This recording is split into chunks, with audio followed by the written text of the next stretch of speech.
The Category 5 Super Typhoon Haiyan has slammed into the central Philippines, leaving swathes of destruction in its wake. It ripped through towns and villages, setting off landslides and forcing millions of people to flee their homes. The number of casualties isn't clear. The authorities have warned of catastrophic damage. The Philippines are spread along the world's most active typhoon belt.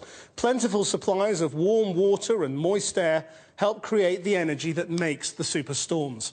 Satellite imagery over the last 24 hours showed the extent of Typhoon Haiyan's progress. The eye of the storm covers a huge landmass, including Cebu City, with a population of 2.5 million. It's now heading across the South China Sea towards Vietnam, as our science editor Tom Clark reports. These pictures, filmed on a mobile phone, show what may be the most powerful storm ever to make landfall. As it passed over the Philippines today, Super Typhoon Haiyan sustained winds of 195 miles an hour, with gusts in excess of 200. Winds that fast can create pressures that blast off roofs and smash out windows. 4 people are confirmed to have died, though more casualties are inevitable. Power and phone lines are still down in the large island provinces of Samar, Leyte and Bohol, from where there has been little news. This typhoon has been extremely strong. I talked to my colleagues early this morning who were right there when the typhoon hit the land in the eastern Philippines, and they said that there was the scariest winds they've ever seen. Typhoons are routine here.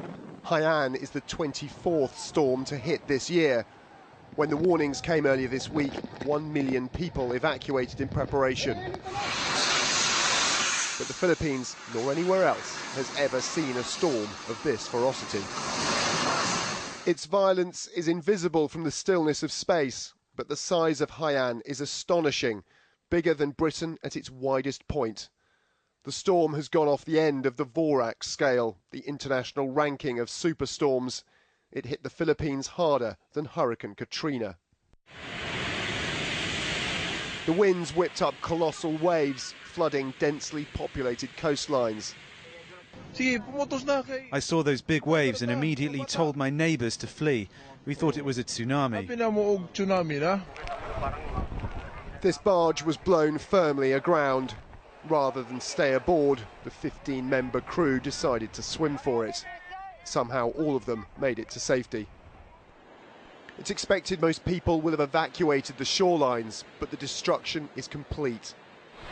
And it's not just the wind. Inland rainfall carried by the storm has caused widespread flooding and landslides. Most homes don't easily go on a trailer. Thousands will have none to go back to.